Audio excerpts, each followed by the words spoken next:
ఉదయాన్నే బడిగంట మోగింది. ఊర్లోని విద్యార్థులంతా చకచకా రెడీ అయ్యి స్కూల్కి వెళ్లారు. అల్పాహారం తిని ఎవరి క్లాస్ రూమ్లోకి వారు వెళ్లారు. ఇంతవరకు బాగానే ఉన్న అసలు కథ అక్కడే మొదలైంది. విద్యార్థులు క్లాస్ రూమ్లోకి వెళ్లగానే పాఠాలు చెప్పేందుకు టీచర్లు లేరు.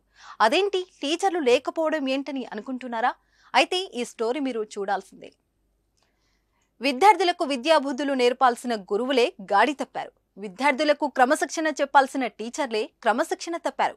ఇంకేముంది, విద్యార్థులు అసహనం మొదలైంది. గజం కేవలం 4,500 రూపాయలతో 165 గజాల భూమి కేవలం 8 లక్షలు మాత్రమే. ఒకసారి కాదు, 2 సార్లు కాదు, అనేక సార్లు ఉన్నతాధికారులకు విన్నవించినా కానీ ఫలితం లేదు. దీంతో ఆగ్రహానికి గురైన విద్యార్థులు తమ బాధను బయటపెట్టారు. ఉన్నతాధికారులు వచ్చే వరకు టీచర్లను వదిలిపెట్టే ప్రసక్తి లేదని భీష్మించుకు కూర్చున్నారు. తాజాగా ఈ ఘటన ఏపీలో జరిగింది.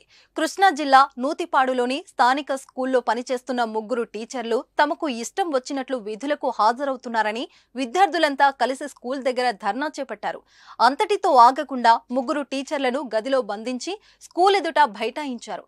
రావాలి రావాలి, టీచర్స్ రావాలి అంటూ నినాదాలు చేస్తూ నిరసన తెలిపారు. వీరితో పాటు విద్యార్థుల తల్లిదండ్రులు టీచర్లపై ఆగ్రహం వ్యక్తం చేశారు. నమ్మి తమ పిల్లలను స్కూల్కు పంపిస్తే చదువు నేర్పకుండా సరైన సమయానికి టీచర్లు రాకుండా ఏం చేస్తున్నారని ప్రశ్నించారు. విద్యార్థులు చేసిన ధర్నాకు ఉన్నతాధికారులు ఏ విధంగా స్పందిస్తారో చూడాలి మరి.